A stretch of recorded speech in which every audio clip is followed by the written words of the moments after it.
Hello friends, welcome to my YouTube channel IAS gateways. इस video में मैं Gupta and Gupta के soil mechanics and foundation engineering के detailed में क्वेश्चंस डिस्कस करूंगा। ये सीरीज का पार्ट 2 वीडियो है। पुराने वीडियोस के लिए आप यूट्यूब चैनल की प्लेलिस्ट पर जाकर देख सकते हो, वहां पे डिफरेंट सब्जेक्ट्स के सॉल्यूशंस अवेलेबल है। सो इस पार्ट में मैं क्वेश्चन नंबर 11 से 20 तक डिस्कशन करूंगा और सेशंस थोड़े से लंबे रहेंगे, तो पेशेंसली आप सुनिए, बिकॉज इससे आपका रिवीजन भी हो जाएगा और बहुत सारे आपको additional concepts understanding point of view से मैं बताने की कोशिश करूंगा, जो फील्ड में कैसे इन चीजों को हम अप्लाई कर रहे हैं, सो दैट आपको इसकी अंडरस्टैंडिंग बढ़ने से आपके जो कंसेप्ट्स हैं वो स्ट्रांग होंगे। So let's start. जो फर्स्ट क्वेश्चन है, इसमें पूछा गया है कि हमारा जो सॉइल मास का वाइड रेशियो है। सबसे पहले किसी भी क्वेश्चन को आप आंसर करने से पहले उस क्वेश्चन को समझिए कि क्वेश्चन पूछ क्या रहा है।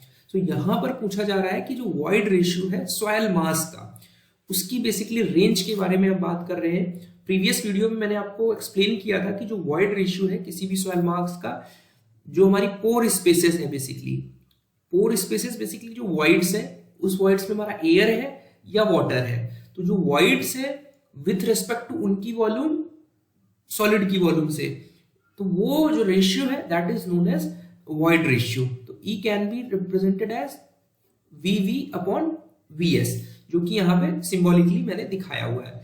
तो आप इस से ये क्लियर है आपको कि आपका जो वॉल्यूम ऑफ वाइड्स है वो हमारा जीरो नहीं हो सकता। तो जब जीरो नहीं हो सकता तो हमारा E can not be zero.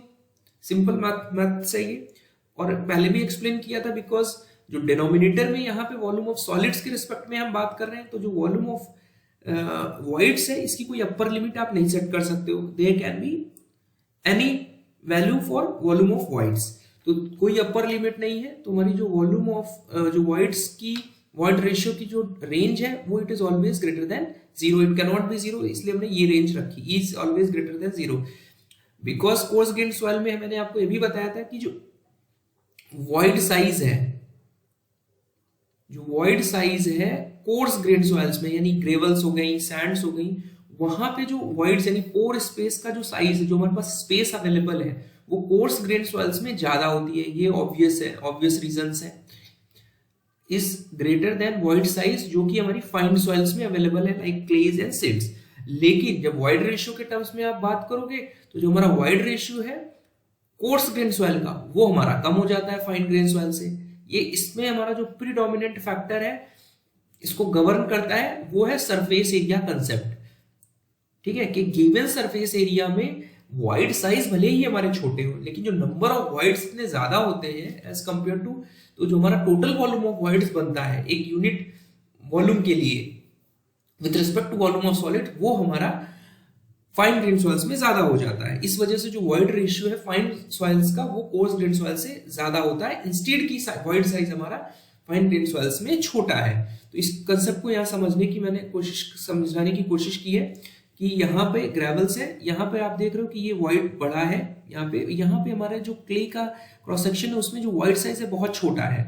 तो volume of one wide for gravel is very very greater than clay, लेकिन नंबर ऑफ वाइड्स क्ले में इतने ज्यादा हैं कि जो टोटल वॉल्यूम ऑफ वाइड्स है वो बहुत ज्यादा है, जिसकी वजह से जो क्ले है इन टोटलिटी जो वॉल्यूम ऑफ वाइड्स है ग्रेवल से काफी ज्यादा होने की वजह से, जब आप मैथमेटिकली उसको एक्सप्रेस करते हो for given volume of solids, तो वो हमारा ज्यादा आता है।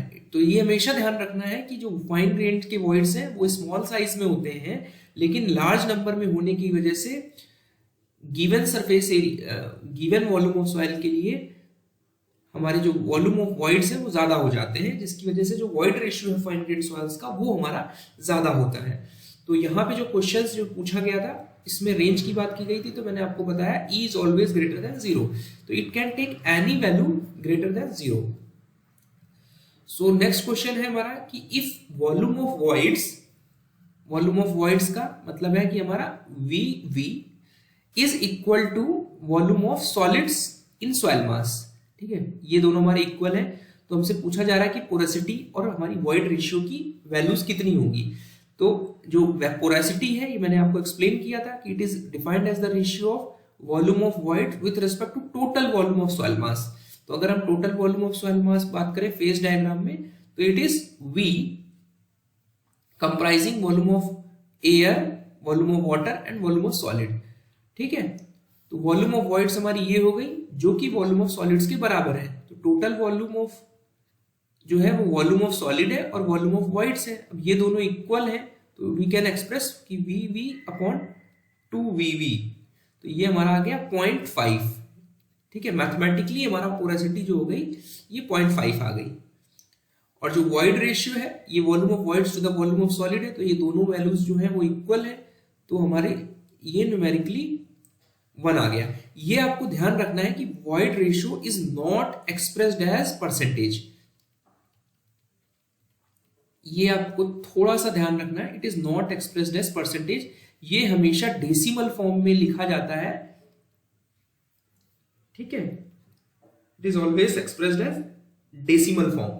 ठीक है, लेकिन जो पोरेसिटी है it can be expressed in terms of percentage.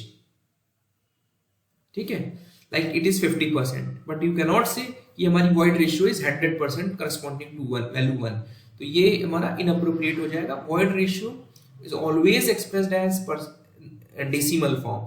तो यहां पर पोरेसिटी हो गई जो वो हो गई 50% यानी 0.5, और जो हमारा वॉइड रेशियो हो गया वो 1 हो गया। तो करेक्ट आंसर हमारा ऑप्शन सी हो जाएगा। उसका नेक्स्ट क्वेश्चन है कि when degree of saturation is 0 the soil mass under consideration represents. तो डिग्री ऑफ सैचुरेशन जो मैंने आपको एक्सप्लेन किया था, it is expressed as volume of water with respect to volume of voids. हमारी वॉइड्स में कितना पानी भरा हुआ है, बेसिकली सिंपल अगर लेमैन की भाषा में बात करें कि हमारे गिवन सॉइल मास में टोटल वॉल्यूम ऑफ जो अवेलेबल है पोर वॉइड्स, उसमें कितना परसेंटेज पानी है इन टर्म्स ऑफ वॉल्यूमेट्रिक बेसिस। ठीक है, तो इसमें हमारा अगर ये वैल्यू 0 है तो इंडिकेट्स कि हमारा जो पानी का वॉल्यूम है विद रिस्पेक्ट टू वॉइड्स वो 0 है। तो वॉल्यूम ऑफ वाटर इज 0, तो वॉल्यूम ऑफ वाटर अगर आप 0 कर दोगे इस फेज में से, तो हमारा it will B total air in voids. तो ये वाला फेज जो होगा it will be a dry soil. ठीक है, तो degree of saturation is 0 indicates कि वो हमारी एक सॉइल ड्राई सॉइल है, जिसमें हमारा फेज 1 में फेज जो एक हमारा होमोजीनियस यूनिट है वो सॉलिड्स की है, दूसरा हमारा जो सिस्टम है वो पूरा गैसियस फेज है जिसमें हमारा सिर्फ एयर है। तो with soil and air, 2 phase system with soil solids, हर जगह इन्होंने ये वर्ड्स फेज डायग्राम में गलत लिखा है। It is 2 phase system with soil solids and air in gaseous system. ठीक है, 1 phase system is not possible. 2 phase system with soil and water is a saturated soil. ठीक है, it is a saturated soil. इसका मतलब ये हुआ कि जो टोटल वॉल्यूम है वॉइड्स के उसमें पूरा पानी भरा हुआ है। तो volume of voids is equal to volume of water which indicate 100% saturated soil. ठीक है, कंप्लीटली सैचुरेटेड सॉइल बोल सकते हैं इसको। और 3 phase system is a naturally occurring soil, जो नेचुरल कंडीशंस में मिल रही है। Generally it is partially saturated, जहां पे हमारा जो डिग्री ऑफ सैचुरेशन है वो it is in the range of 0 to 100, कहीं इन बिटवीन 0 to 100 होगा। ठीक है, तो करेक्ट आंसर ऑप्शन बी हो जाएगा। उसके बाद नेक्स्ट क्वेश्चन है हमारा, ये काफी सिग्निफिकेंट क्वेश्चन है, इसको मैं अच्छे से आपको एक्सप्लेन कर देता हूं कि यहाँ पर डेंसिटी इंडेक्स की बात कर रहा है, इसकी रेंज हमें बताना है। तो सबसे पहले जो डेंसिटी इंडेक्स है basically it is known as relative density और डेंसिटी इंडेक्स। इस दोनों जो टर्मिनोलॉजीज है वो सेम है। जो पैरामीटर है यहाँ पर आप देख पा रहे हैं, यहाँ डेंसिटी वर्ड यूज कर रहा है। ठीक है, और एक रिलेटिव वर्ड यूज कर रहा है। तो रिलेटिव इसलिए यूज कर रहा है बिकॉज डेंसिटी हम मेजर कर रहे हैं सॉइल की with respect to its loosest state and densest state. ठीक है, तो हम जो अपनी बात कह रहे हैं कि हमारी सॉइल जो है वो डेंस है, लूज है, it is with respect to loosest state या डेंसेस्ट स्टेट। तो लूज, जब सबसे लूज स्टेट में होगी सॉइल हमारी, तो it will correspond to maximum void ratio, सबसे ज्यादा वॉइड्स अवेलेबल होंगी जो पोर स्पेसेस हैं। और जो डेंसेस्ट स्टेट होगा उसमें जो वॉइड्स की जो बीच की स्पेसेस है, जो वॉइड रेशियो मेजर कर रहा है वो हमारा मिनिमम होगा। ठीक है, अभी हम थ्योरेटिकली बात कर रहे हैं, जो भी बात कर रहे हैं थ्योरेटिकली बात कर रहे हैं। तो ये जो प्रॉपर्टी है ये एक इंपॉर्टेंट सॉइल एग्रीगेट प्रॉपर्टी है जो कि हमारी वॉइड रेशियो से ज्यादा बेटर वर्जन है बेसिकली सॉइल की प्रॉपर्टीज को समझने के लिए, इंजीनियरिंग प्रॉपर्टीज को समझने के लिए। तो बेटर इंडिकेटर ऑफ, इसको कह सकते हैं it is a better indicator of denseness of soil, denseness और या लूजनेस ऑफ सॉइल। ठीक है, तो जो रिलेटिव डेंसिटी है this is basically a parameter for coarse grain soil. ये आप ध्यान रखना, this is not utilized for fine grain soil. Fine grain soil में हम दूसरा टर्मिनोलॉजी यूज करते हैं, दैट इज क्ले सॉइल के लिए रिलेटिव कंसिस्टेंसी, जो कि हम रिलेवेंट क्वेश्चंस में आएंगे तो डिस्कस करेंगे, तो it will be discussed further. तो रिलेटिव कंसिस्टेंसी क्ले सॉइल के लिए है और हमारा रिलेटिव डेंसिटी जो है वो कोर्स ग्रेन सॉइल के लिए है, लाइक आपके ग्रेवल्स हो गए, आपकी सैंड्स हो गई। तो इन सॉइल्स की डेंस कितना है, वो बेसिकली कितना डिग्री है डेंसनेस नेचुरली जब वो अकर कर रही है, तो वो मेजर करने के लिए हम जो पैरामीटर यूज करते हैं दैट इज रिलेटिव डेंसिटी। और मैथमेटिकली जो सबसे पहले इसका कंसेप्ट इंट्रोड्यूस किया था दैट वाज इंट्रोड्यूस्ड बाय टर्जागी। तो जो आप बुक्स में पढ़ते हो दैट वाज इंट्रोड्यूस्ड बाय टर्जागी, और उसका जो मैथमेटिकली इंपेरिकल उन्होंने फॉर्मूला दिया, dr से आप रिप्रेजेंट करते हो या कभी कभी id से भी रिप्रेजेंट करते हो, तो ये डेंसिटी इंडेक्स हो गया, ये रिलेटिव डेंसिटी हो गया, r represents the relative word. तो E max minus E natural, E max जो गया मैक्सिमम वॉइड रेशियो हो गया कोहेशनलेस सॉइल के लिए, और नेचुरल जो नेचुरल स्टेट में हमारा जो वॉइड्स अवेलेबल है उसके लिए करस्पॉन्डिंग जो वॉइड रेशियो हो गया divided by E max minus E minimum। ठीक है, अब बिकॉज जो E है हमारा वॉइड रेशियो है, it is a function of dry density of a soil. तो अब हमने क्या लिखा, E को, बिकॉज हम ऐसे भी लिख सकते हैं मैथमेटिकली, ये आपने पढ़ रखा होगा, तो इसको हम अगर ड्राई डेंसिटी के फॉर्म्स में लिखें एज पर दिस फॉर्मूला, इसको आप इस तरह लिख सकते हो, गामा डी मैक्स ब्रैकेट में gamma D minus gamma minimum, gamma D bracket में gamma D maximum unit weight क्या है, and gamma minimum will be corresponding to E max, maximum void ratio के करस्पॉन्डिंग हमें मिनिमम यूनिट वेट मिलेगा soil का, और maximum unit weight मिलेगा minimum void ratio के करस्पॉन्डिंग, यानी डेंसेस्ट स्टेट के करस्पॉन्डिंग। तो यहाँ पे यही सिमिलर चीज लिखी हुई है। एंड जो मिनिमम और मैक्सिमम वॉइड रेशियो है ये थ्योरेटिकली पॉसिबल वॉइड रेशियोज हैं जो कि हमें लेबोरेटरी में अचीव कर सकते हैं। उसके लिए हमारी गाइडलाइंस दी है कैसे आपको निकालना है। पार्ट 14 जो है हमारा IS 2720 का, ये बात करता है कि हम कोहेशनलेस सॉइल में, यहाँ क्लियरली लिखा है it is applicable for cohesionless soil, कि हम कोहेशनलेस सॉइल में ये रिलेटिव डेंसिटी सॉइल की कैसे निकालते हैं। ठीक है, दो इंपॉर्टेंट चीजें मैं आपको और बता देता हूं कि it basically covers the principal and alternative laboratory methods for determination of density index. तो लेबोरेटरी मेथड्स हैं हमारे पास अवेलेबल मेजर करने के लिए रिलेटिव डेंसिटी के लिए। थ्योरेटिकली अगर हम बात करें तो जो हमारा अगर एक यूनिफॉर्म पार्टिकल साइज मान लेते हैं सॉइल का D, और उसकी जो पैकिंग है राउंड पार्टिकल्स की यूनिफॉर्म साइज, ये हमारा यूनिफॉर्म साइज है, यानी पार्टिकल्स का साइज वेरी नहीं कर रहा है, it is having a uniform size. तो जो हमारी पैकिंग है, जो हमारी जो मिनिमम वॉइड रेशियो मिलेगा that will correspond to face centred, ये आप अभी ध्यान रखिएगा, फेस सेंटर्ड क्यूबिक पैकिंग। ठीक है, तो उस अरेंजमेंट में पार्टिकल्स के हमारा मिनिमम वॉइड रेशियो जो मिलता है दैट इज 0.35।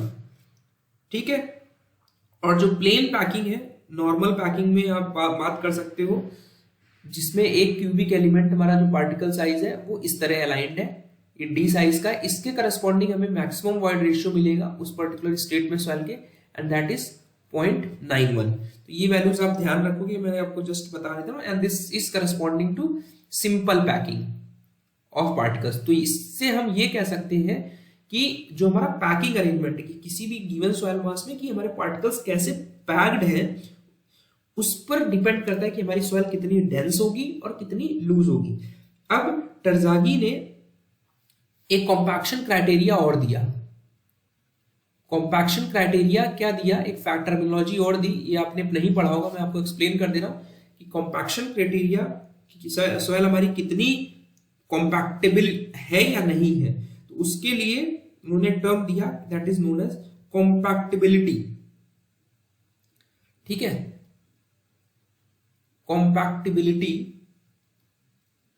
जिसको हम E max minus E minimum divided by E minimum, ये आप पैरामीटर ध्यान रखिएगा, इसको हम एफ से रिप्रेजेंट करते हैं। इससे ये हम बता सकते हैं कि सॉइल हमारी इजिली कॉम्पैक्टेबल है या हम इसको नहीं कॉम्पैक्ट कर सकते हैं या इजिली कॉम्पैक्ट कर सकते हैं। लाइक हम अगर बात करें, अभी हम फर्दर इस टॉपिक को एलेबोरेट करेंगे इन फर्दर क्वेश्चन। तो अभी आप ध्यान रखिए कि कॉम्पैक्टेबिलिटी एक अनदर पैरामीटर है जो टरज़ागी ने कॉम्पैक्शन क्राइटेरिया के टर्म्स में दिया।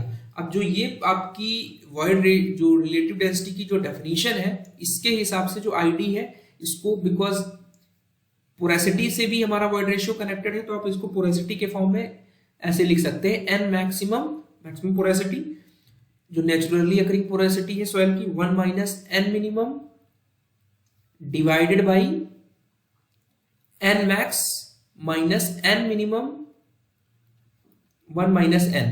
तो minimum porosity is corresponding to minimum void ratio and maximum porosity is corresponding to maximum void ratio. तो ये न्यूमेरिकली ध्यान रखो कि कभी कभी न्यूमेरिकल पूछ लिए जाते हैं, पोरेसिटी दिया है और हमसे डायरेक्टली रिलेटिव इंडेक्स पूछ रहा है हमारा कोहेजनलेस सॉइल के लिए। ठीक है, तो determine whether sand will be dense or loose. ठीक है, तो हम ये बता सकते हैं कि जो कोहेजनलेस सॉइल है हमारी वो डेंस है या लूज है। तो उसके लिए दो पैरामीटर्स हमारे हो गए, एक रिलेटिव डेंसिटी हो गई और दूसरा हो गया हमारा कॉम्पैक्टिबिलिटी फैक्टर। कॉम्पैक्टिबिलिटी फैक्टर के बारे में हम फर्दर डिटेल में डिस्कस कर लेंगे। ठीक है, तो ये कुछ इंपॉर्टेंट पैरामीटर थे। अब इसकी रेंज के बारे में बात करते हैं। तो इसमें जो EN की वैल्यू है, ये हमारी जो मिनिमम हो सकती है, ई नेचुरल की वैल्यू अगर हम इसको EN लिख दें, it can be equal to और greater to minimum void ratio and it should be less than maximum or equal to maximum void ratio. तो जब आप पहली स्टेट पे रखेंगे, ई मिनिमम रखेंगे, यहां पे सब्स्टिट्यूट करेंगे, तो हमारी जो आईडी की वैल्यू है वो आ जाएगी आपकी 100%। ठीक है, और करस्पॉन्डिंग टू ई मिनिमम। और जब आप ई मैक्स रखेंगे तो हमारी जो मैक्सिमम वॉइड रेशियो के बराबर हो जाएगा, तो रिलेटिव डेंसिटी हमारी 0 आ जाएगी, 0%। ठीक है, तो इसका मतलब हमारी जो आईडी की वैल्यू है, it is equal to and greater than 0 and less than or equal to 100%। ठीक है, तो relative density is expressed in terms of percentage. ध्यान रखना है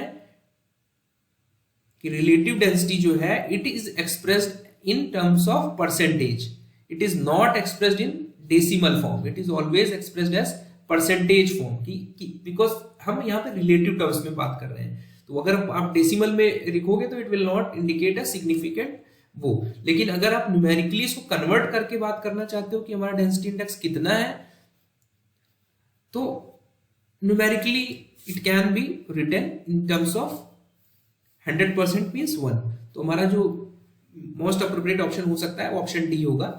ठीक है, तो यहाँ पे डायग्रामेटिकली दिखाया हुआ है कि कैसे हमारी डेंसिटी इंक्रीज कर रही है and we are approaching maximum density corresponding to minimum void ratio, और हमारी जब डेंसिटी डिक्रीज हो रही है तो it is corresponding to maximum void ratio. और जो हमारी मेजर्ड स्टेट है, नेचुरल स्टेट में सॉइल कहीं पर इस स्टेट पे है। ठीक है, तो हमारा नेक्स्ट क्वेश्चन पे चलते हैं। If the degree of saturation of a partially saturated soil is 60%, हमारा जो सैचुरेशन डिग्री का है यानी हमारी वो हमारा 60% है। पार्शियली सैचुरेटेड सॉइल है, इसका मतलब इसमें आपके वॉल्यूम ऑफ एयर भी है और वॉल्यूम ऑफ वाटर भी है। ठीक है, यानी it is a 3 phase system, it is a 3 phase system of soil. अब हमारा ये 60% दिया और हमसे पूछा जा रहा है कि एयर कंटेंट कितना होता है। तो एयर कंटेंट बेसिकली जो है it is defined as the ratio of volume of air voids to the volume of voids. ठीक है, तो ये बेसिकली हमारी प्रॉपर्टीज को, सॉइल की प्रॉपर्टीज को स्टडी करने का तरीका है। तो volume of voids, air voids कितनी है, यानी टोटल हमारी वॉइड्स अवेलेबल कितनी है, ठीक है, with respect to volume of voids. Total volume of voids में हमारा कितना एयर परसेंट है, बिकॉज वॉइड्स में हमारे एयर भी है, वाटर भी है। तो एयर का proposition with respect to volume of voids is air content, ठीक है। आप इसमें कंफ्यूज मत होना। दूसरा जो पैरामीटर है that is percentage air voids. तो परसेंटेज एयर वॉइड्स जो है लाइक पोरेसिटी है, ठीक है। पोरेसिटी भी आप with respect to total volume of soil लिखते हो, और जो परसेंटेज एयर वॉइड्स है वो भी आप टोटल वॉल्यूम ऑफ सॉइल के टर्म्स में लिखते हो। तो it is defined as ratio of volume of air voids. कितनी एयर वॉइड्स है, यानी वॉल्यूम वीए वॉल्यूम, इसमें ध्यान रखना वॉल्यूम ऑफ वाटर नहीं है, वॉल्यूम ऑफ वॉइड्स नहीं है, वॉल्यूम ऑफ एयर है with respect to total volume of soil, and it is expressed in percentage form. यहाँ पे जैसे नाम क्लियर है कि परसेंटेज है, तो आप इसको ऐसे भी लिख सकते हो, VV divided by V into volume of air divided by volume of voids into 100। तो volume of voids divided by total volume is porosity, और volume of air divided by volume of voids is air content, ठीक है। तो यहां पे आप देख पा रहे हैं कि हमने परसेंटेज एयर कंटेंट को एयर कंटेंट से, परसेंटेज एयर वॉइड्स को एयर कंटेंट से रिलेट कर दिया। तो अब यहां पे जो volume of air divided by volume of voids है, इसको आप कैसे लिख सकते हो, it is volume of voids minus volume of water divided by volume of voids.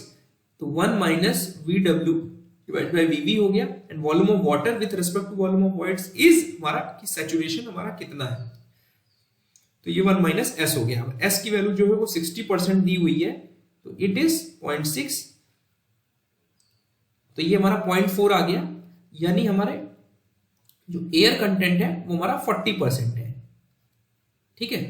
और परसेंटेज एयर वॉइड्स कितनी है, that is respect to total volume of soil mass, ठीक है। तो ये एक इंपॉर्टेंट चीज है, ध्यान रखना। अगर आपसे पूछा जाए अब इसी का परसेंटेज एयर वॉइड्स, तो आपको इसके लिए सॉइल की पोरोसिटी पता होना चाहिए, और it will B 40% of porosity of soil, ठीक है। तो यहां पे करेक्ट आंसर हो जाएगा ऑप्शन ए हमारा। उसका नेक्स्ट क्वेश्चन है, if water content of a fully saturated soil mass is 100%। अब फुली सैचुरेटेड की बात कर दिया तो it is a 2 phase system, और हमारा जितने भी वॉइड्स अवेलेबल थी उसमें हमारा सारा पानी भरा हुआ है, यानी वॉल्यूम ऑफ वॉइड्स जो है उसमें हमारा टोटल पानी भरा हुआ है, ठीक है, और वो हमारा 100% है, ठीक है। तो वाटर कंटेंट इज 100%, और जो फुली सैचुरेटेड की कंडीशन है कि वॉल्यूम ऑफ वॉइड्स जब वॉल्यूम ऑफ वाटर के बराबर हो जाएंगी तो हमारा जो डिग्री ऑफ सैचुरेशन है इट विल बी 100%। तो वॉइड रेशियो हमारा कितना होगा, तो ये आपने रिलेशन ऑलरेडी पढ़ रखी होगी कि water content is equal to SE/WG, where G is the specific gravity of soil solids. ध्यान रखना है, जो भी हमारा यहाँ पे स्पेसिफिक ग्रेविटी है that is specific gravity of soil solids, ठीक है। तो यहाँ पे सॉइल सॉलिड्स की जो स्पेसिफिक ग्रेविटी है, जिसको हम सॉइल की ही स्पेसिफिक ग्रेविटी बोल रहे हैं, तो यहाँ पे S की वैल्यू आप 100% रखोगे, यानी 1 रख दोगे into E divided by G, तो हमारा GS आ जाएगा। तो और वाटर कंटेंट हमारा 100% है, यानी इसको भी आप 1 रख सकते हो, यानी E जो आ जाएगा it will be equal to specific gravity of soil, जो कि हमारा अगर आप जो नॉर्मली देखो 2.6 से 2.8 के बीच में लेते हैं, तो इसका मतलब आप देख पा रहे हैं यहाँ पे E की वैल्यू जो है हमारी इस सॉइल के लिए 2.65 हो सकती है, जो कि मैंने आपको पहले क्वेश्चन में एक्सप्लेन किया था, it is always greater than 0। तो यहाँ पर it can be greater than 1, it can have any value, it has no upper limit, ठीक है। तो यहाँ से ये प्रूव हो गया, तो it is equal to specific gravity of soil. Correct answer जो होगा ऑप्शन बी होगा। इसका नेक्स्ट क्वेश्चन है हमारा कि ratio of volume of voids to volume of soil mass is. तो वॉल्यूम ऑफ वॉइड्स हमारी VV हो गया, और वॉल्यूम ऑफ सॉइल मास जो हो गया V हो गया। तो volume of voids divided by volume, ये क्या हो गया हमारा, इट इज पोरोसिटी, ठीक है। परसेंटेज एयर वॉइड्स और एयर कंटेंट मैंने आपको एक्सप्लेन कर दिया। वॉइड रेशियो आपको पता है, it is defined as the ratio of volume of voids with respect to volume of solid, और जब इसको आप वॉल्यूम ऑफ सॉइल मास के रिस्पेक्ट में लिख दोगे तो it will become a porosity. Correct answer option B हो जाएगा। अब आते हैं नेक्स्ट क्वेश्चन पे कि relative density of a compacted dense sand is approximately equal to. ठीक है, तो यहाँ पे आपने देखा है अपने परसेंटेज फॉर्म की बजाय इन्होंने डेसिमल फॉर्म में लिखा हुआ है। So it can be expressed, it may be, but is generally preferable to express it in terms of percentage for better understanding. ठीक है, कि इससे हमें ये पता चल जाता है with respect to most dense soil वो हमारी कितनी रिलेटिवली डेंस है।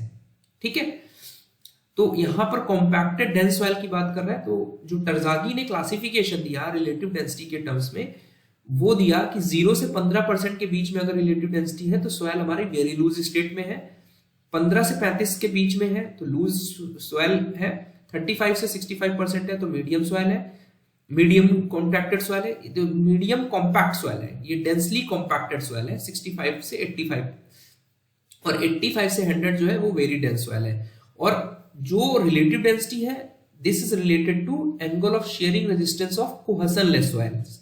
ठीक है, तो ये रिलेशन मैं आपको बता देता हूं। अभी जो फाई है basically angle of shearing resistance, it can be related with relative density as 25 degree plus 0.15 multiplied by relative density, जब हमारा जो परसेंटेज फाइन्स है ये हमारे ग्रेटर देन 5% है सॉइल में, और दूसरा कंडीशन है 30 डिग्री प्लस 0.5 जब हमारे जो परसेंटेज फाइन्स है सॉइल में वो लेस देन 5% है। एक सबसे इंपॉर्टेंट चीज कि जो ग्रैनुलर सॉइल के लिए जो आपने रिलेटिव डेंसिटी का फॉर्मूला दिया, टरजागी ने ये क्लियरली बताया कि जो हमारी ये सॉइल है, ये फॉर्मूला है न्यूमेरिकल फॉर्मूला रिलेटिव डेंसिटी के लिए, ये अभी अप्लीकेबल है जब परसेंटेज फाइन्स जो है सॉइल में वो हमारे लेस देन 12% हो। ठीक है, बिकॉज दैट विल कंफर्म कि वो हमारी प्योर कोहेजनलेस सॉइल है और हमारे जो फाइन्स है वो 12% से कम है, जो कि हमारे करस्पॉन्डिंग टू ISC 200 के करस्पॉन्डिंग है। ठीक है, एक रिलेटिव कंपैक्शन का भी टर्मिनोलॉजी हम लोग पढ़ेंगे। अभी मैंने यहाँ फॉर्मूला दिया है कि जो फील्ड पे हम ड्राई डेंसिटी अचीव कर पा रहे हैं with respect to maximum dry density जो लेबोरेटरी में हम अचीव कर पा रहे हैं, and that is relative to the density index. ठीक है, तो 80 plus 0.2 times the relative density, ये हमारा अप्रोक्सीमेट फॉर्मूला है रिलेटिव कॉम्पैक्शन का, ये बताने के लिए कि अगर हमारी डेंसिटी ऑफ सॉइल हमें पता है, डेंसिटी इंडेक्स पता है सॉइल का नेचुरली अकरिंग स्टेट में, तो वी कैन डिटरमाइन कि हमारा रिलेटिव कॉम्पैक्शन कितना होना चाहिए साइड पे। ठीक है, तो यहां पे जो टरजागी थे, टरजागी ने जो क्लासिफिकेशन दिया रिलेटिव डेंसिटी के क्लासिफिकेशन के लिए, उन्होंने कहा, ये तो डिटेल में इन्होंने ब्रेकअप दिया इन जनरल कि जो सैंड के लिए जो उन्होंने क्लासिफिकेशन दिया, ये हमारा लूज सैंड इंडिकेट कर रहा है। अगर हमारी जो वैल्यूज है 1/3 से 2/3 यानी 33% से 67% तक जा रही है, तो वो हमारी मीडियम सैंड इंडिकेट कर रहा है। अगर हमारी डेंस सैंड है तो जो रिलेटिव डेंसिटी है इट इज 2/3 से ग्रेटर होगी एंड लेस देन 1 होगी। तो आप देख पा रहे हैं यहां पर भी 65 से जो ऊपर है soil up to 100%, it is indicating a dense and very dense soil. तो इस रेंज में जो हमारा एक ही पैरामीटर, एक ही वैल्यू एग्जिस्ट कर रही है, that is 95%, which indicates a dense soil. ठीक है, it may B 85, it may B 86, it may B 98, it may B 100। तो ये सभी हमारी कॉम्पैक्टेड डेंस सॉइल की स्टेज को इंडिकेट कर रही है। तो दिस इज अ टरजागी इंडिकेशन। अभी जो मैंने आपको कॉम्पैक्टिबिलिटी फैक्टर बताया था कि जिसमें जो कॉम्पैक्टिबिलिटी फैक्टर है F, it is Emax minus E minimum divided by E minimum. अब ये क्या इंडिकेट कर रहा है, सपोज एग्जांपल की तरह समझते हैं कि जो ग्रेवली सॉइल है या सैंडी सॉइल है वेल ग्रेडेड, वहां पर ये जो रेशियो है इन दोनों सॉइल का E मैक्सिमम माइनस मिनिमम ये काफी ज्यादा होता है। ठीक है, और E मिनिमम जो है वो हमारा कम होगा। ग्रेवली सॉइल में जो वेल ग्रेडेड है वहां पे जो मिनिमम वॉइड रेशियो है वो कम होगा, कम पॉसिबल होगा। इसकी वजह से वहां पर जो कॉम्पैक्टिबिलिटी फैक्टर आएगा वो ज्यादा होगा। तो ये इंडिकेट कर रहा है कि ग्रेवली सॉइल जो वेल ग्रेडेड है, सैंडी सॉइल है, वो हमारी इजिली कॉम्पैक्टेबल है, इजिली कॉम्पैक्टेबल है। तो ये कॉम्पैक्टिबिलिटी फैक्टर इंडिकेट कर रहा है। अब जैसे हमारी जो पुअरली ग्रेडेड सैंड्स है ठीक है, या पुअरली ग्रेडेड ग्रेवल्स है, वहां पर हमारा ये जो डिफरेंस है maximum void ratio minimum void ratio का, वो हमारा कम हो जाएगा। अब कम होने की वजह से जो हमारा कंपैटिबिलिटी फैक्टर आएगा वो कम है, तो वो ये इंडिकेट करेंगे कि हमारा it is difficult to compact these gravelly poorly graded gravel and poorly graded sandy soils. ठीक है, तो यहां पर करेक्ट आंसर हम ऑप्शन सी रखेंगे। ठीक है, उसका नेक्स्ट क्वेश्चन है हमारा, if the sand in situ is in densest state then the relative density of sand is, तो यहां पर बोल रहा है कि सैंड इन सिटू मतलब एज इट इज, जो साइट पे हमें सॉइल अवेलेबल है वो हमारी अगर डेंसेस्ट स्टेट में है, डेंसेस्ट स्टेट का मतलब है जो कि वाइड रेशियो जो है वो हमारा मिनिमम है, तो आप इस फॉर्मूले पे अगर ई मिनिमम आप रखोगे तो जो डेंसिटी इंडेक्स आएगा वो आपको 100% आ जाएगा, which will indicate value numerically it is 1, तो यहाँ पे करेक्ट आंसर ऑप्शन बी हो जाएगा। और लूजेस्ट स्टेट में अगर ये बात करता, लूजेस्ट स्टेट यानी इट विल करस्पॉन्ड की जो वाइड रेशियो है वो सबसे ज्यादा है, तो इट विल इंडिकेट कि जो हमारा आईडी है वो हमारा 0 है। और ध्यान रखें कि आप ये कोर्स सैंड के लिए बात, कोर्स सॉइल्स के लिए बात कर रहे हैं, तो करेक्ट आंसर ऑप्शन बी हो जाएगा।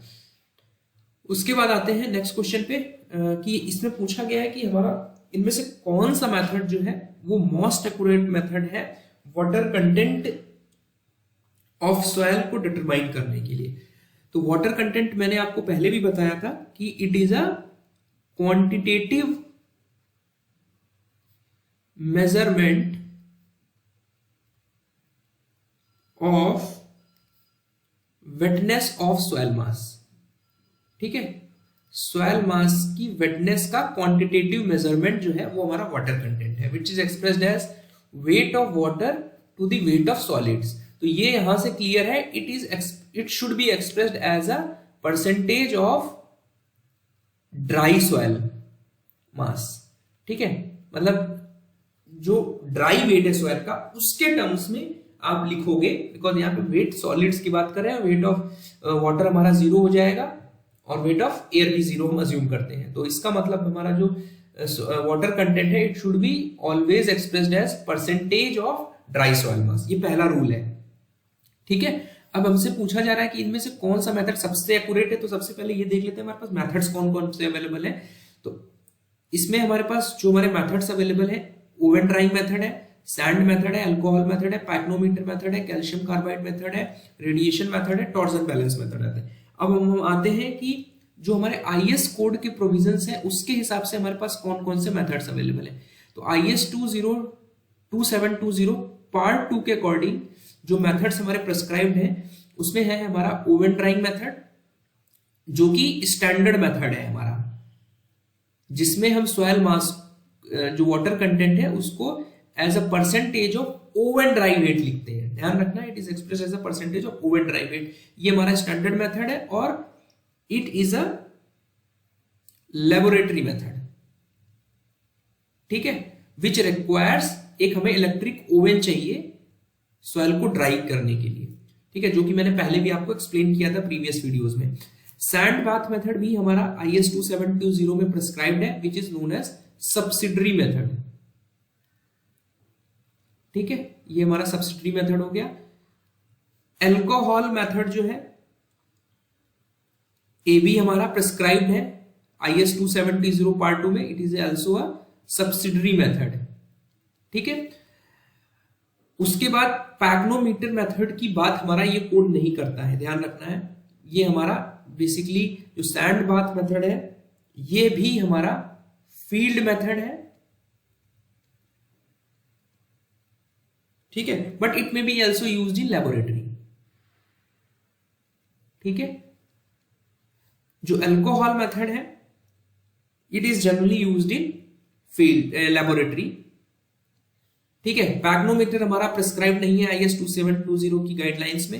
जो नेक्स्ट हमारे 5th और 7th मेथड है कैल्शियम कार्बाइड मीटर, इसको मॉइस्चर मीटर मेथड भी बोलते हैं, और टॉर्जनल बैलेंस मीटर, इसको भी मॉइस्चर मीटर मेथड बोलते हैं। ये दोनों जो मेथड है ये हमारे रैपिड या quick determination of water content के मेथड है, मतलब ये रैपिड मेथड्स की तरह हमारे प्रिस्क्राइब्ड है। These are called rapid methods for determination of moisture content. ठीक है, एंड जो ओवन ड्राइंग मेथड है ये सबसे ज्यादा एक्यूरेट रिजल्ट्स देता है, बिकॉज यहां पर जो हमारा जो टेम्परेचर जो है जिसमें ड्राई कर रहे हैं सॉइल को, वो टेम्परेचर कंट्रोल्ड है।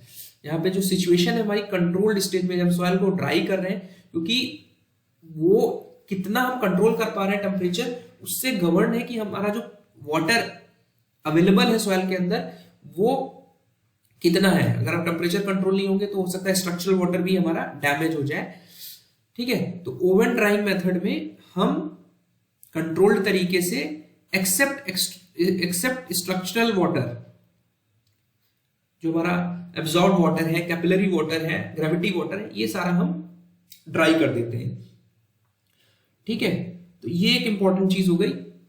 तो ये दोनों मेथड्स हमारे रैपिड मेथड हो गए।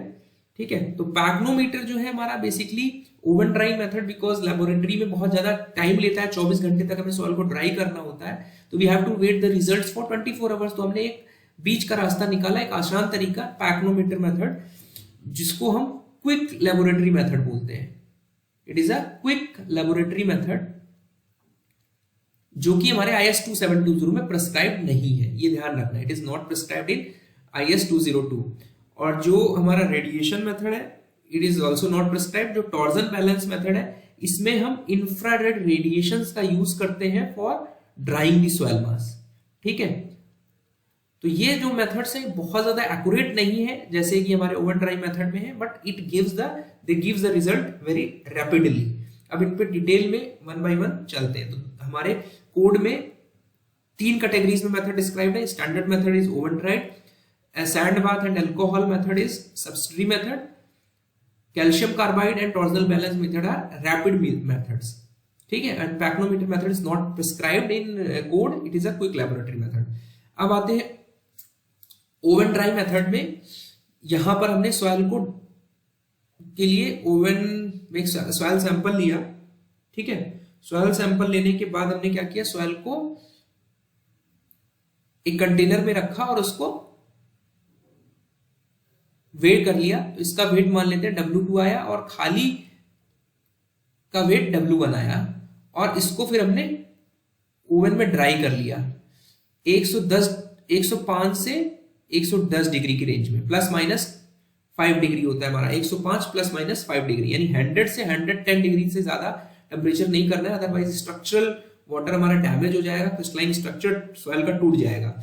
और जो ऐसी सॉइल्स है जहां पे हाई जिप्सम है, ऑर्गेनिक सॉइल्स है, वहां पे हमें टेम्परेचर जो रखना है वो 80 डिग्री सेल्सियस रखना है, otherwise it will lead to the oxidation of the organic matter.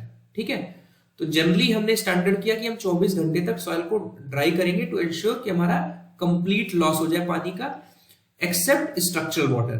तो इसको हमने ड्राई किया और ड्राई वेट जो आया हमारा W3 आ गया। तो वाटर कंटेंट हमारा जो लिखा जाएगा, it will be express as W2 minus W3, which will be weight of water divide by weight of solid, कितना हो जाएगा W3 माइनस W1 इनटू 100। तो हमने यहाँ पे 2 सिग्निफिकेंट फिगर्स तक ध्यान रखना है। कोड कहता है कि 2 सिग्निफिकेंट फिगर्स तक आप डेसिमल प्लेसेस में वाटर कंटेंट को एक्सप्रेस कर दोगे।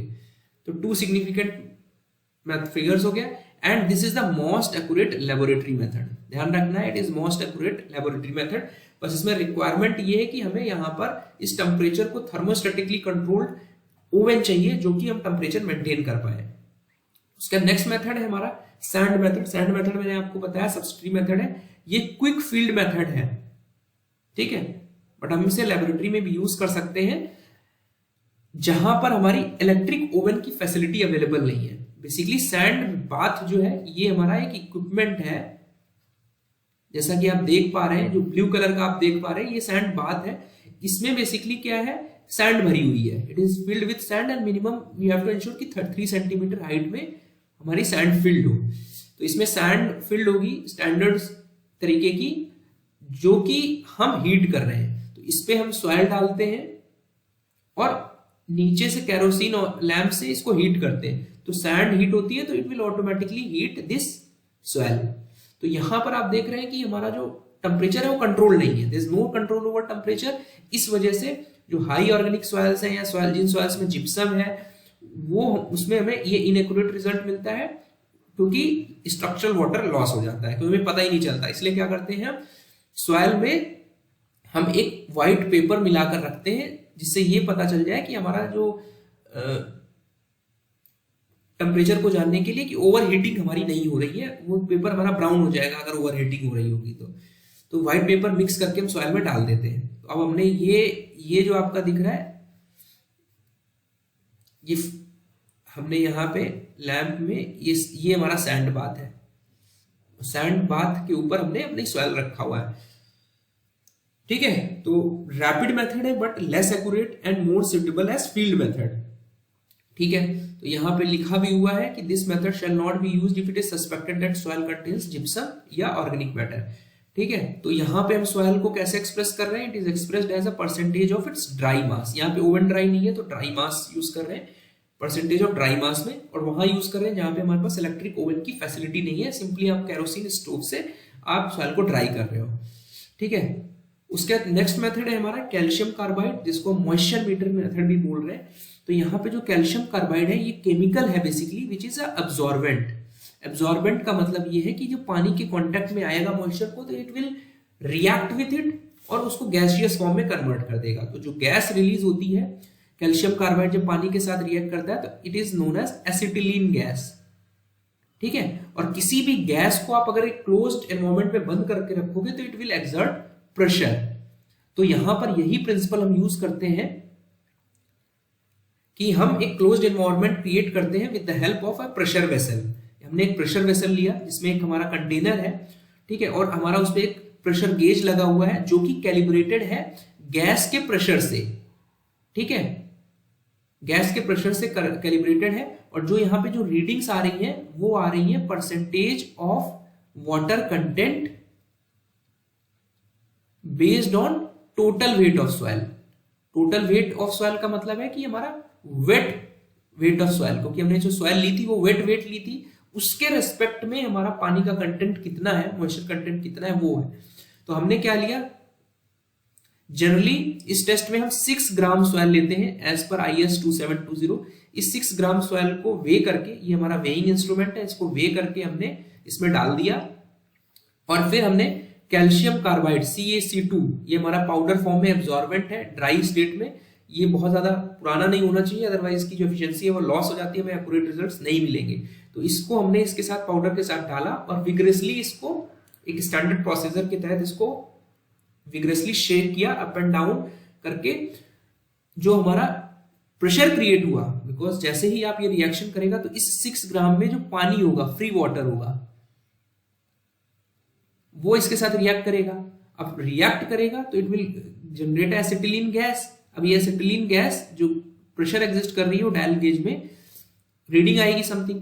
तो ये हम विग्रेसली 3 राउंड्स में करते हैं और जो हमें फिर उसके बाद जो रीडिंग मिलती है उसको हम नोट कर लेते हैं and it is known as the percentage of water content. तो कैलिब्रेटेड गेज है। इंपॉर्टेंट चीज है कि ये फील्ड मेथड है हमारा, calcium carbide is a field method, ध्यान रखना है, it is a field method. और जो जब हम ये काम कर रहे हैं तो जो कोहेसल सॉइल में तो हमारा इजीली अवेलेबल है, पानी फ्रीली अवेलेबल है तो रिएक्शन हो जाएगा। लेकिन होगा क्या, कोहेसिव और प्लास्टिक सॉइल्स के लिए भी हम ये यूज कर सकते हैं, सिल्टी क्लेस के लिए भी यूज कर सकते हैं। बस करना में ये होगा, इसमें जब हम मिक्स कर रहे हैं तो हमें स्टील बॉल्स भी डाल देनी है। Steel balls generally 3 steel balls हम 12.5 mm डाया की डाल देते हैं और एक बॉल जो होती है 25 mm डायमीटर की डाल देते हैं, जो कि इसमें विग्रेसली इंपैक्ट क्रिएट करते हैं और हमारा जो रिएक्शन है वो अच्छा हो जाता है।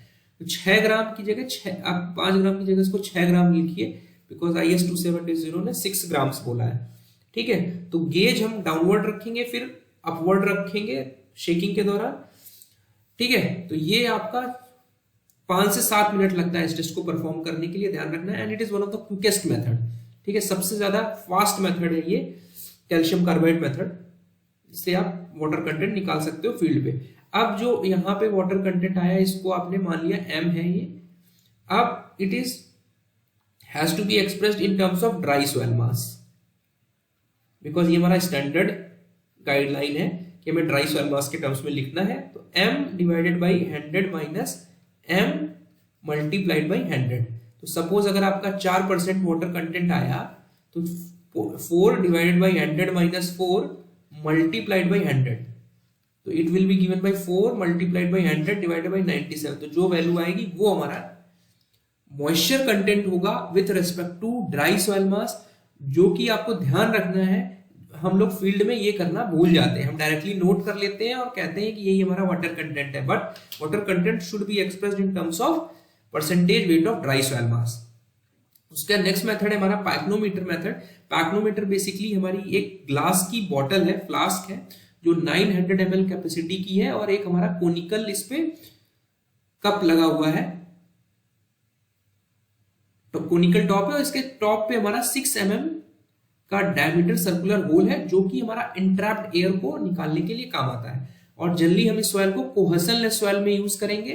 कोहेसिव सॉइल में हम ये नहीं कर पाते बिकॉज जो एयर है वो हम इंट्रैप्ड एयर सॉइल मास से नहीं निकाल पाते। कोहेशनलेस सॉइल में हम वैक्यूम का यूज करके भी जो इंट्रैप्ड एयर है सॉइल के अंदर वो निकाल सकते हैं। तो pycnometer is a laboratory method and it may be used in field also. So quick field method भी है और लेबोरेटरी मेथड भी है, और जनरली 10 से 20 मिनट में हमें रिजल्ट्स पता चल जाते हैं। लेकिन इसके लिए प्री रिक्विजिट ये है, ये एक ऐसा मेथड है जिसमें एक प्री रिक्विजिट ये है कि आपको सॉइल की स्पेसिफिक ग्रेविटी पता होनी चाहिए, यानी स्पेसिफिक ग्रेविटी ऑफ सॉलिड्स आपको पता होनी चाहिए, तभी आप इस मेथड को यूज कर सकते हो। ठीक है, तो pycnometer method is only used when specific gravity is known. तो हम इसमें क्या करते हैं, हमने एक खाली बोतल का वेट लिया, उसको वेट W1 कहा, फिर हमने क्या किया, इसी पैक्नोमीटर में इस सॉइल को डाला और जनरली 200 ग्राम से 400 ग्राम हम इसमें वेट लेते हैं और हमने इसमें इसको वेट कर लिया। फिर उसके बाद क्या किया, हमने इसमें इसको आधा भर दिया पानी से, विग्रेसली हिलाया और फिर पूरा पानी से भर दिया। ठीक है, तो यहाँ पे सॉइल है हमारी, अब पानी भी है, तो ये सॉइल यहाँ और ये वाटर है और इसका वेट ले लिया W3 और जो भी एयर इंट्रैप्ड है वो हमने निकाल दिया। उसके बाद हमने इस बोतल को खाली किया और इस बोतल का पूरा पानी से भर दिया साफ करने के बाद, और उसका वेट ले लिया W4। उसके बाद यहाँ पे ये वाटर कंटेंट, आप इसको फॉर्मूला याद रखिए, ये वेट का सीक्वेंस याद रखिए, तो W2 minus W1 divided by W3 minus W4 multiplied by GS minus 1 upon GS minus 1। तो ये इंपॉर्टेंट है फॉर्मूला, आप न्यूमेरिकली ध्यान रखिए। अंडरस्टैंडिंग डेरिवेशन पे आप जा सकते हो। ये कैसे किया, because it in view of difficulty in removing entrapped air from the soil sample, this method is more suited for cohesionless soils where this can be achieved easily। ठीक है, बिकॉज वहां पे हम जो एयर है वो आसानी से निकाल सकते हैं, इस वजह से हम ये वहीं पर यूज करते हैं। तो ये कुछ बेसिक पॉइंट्स है जो आपको ध्यान रखने हैं। तो करेक्ट आंसर यहाँ पर मैंने बताया आपको, oven dry method is the most accurate answer. So thank you and all the best.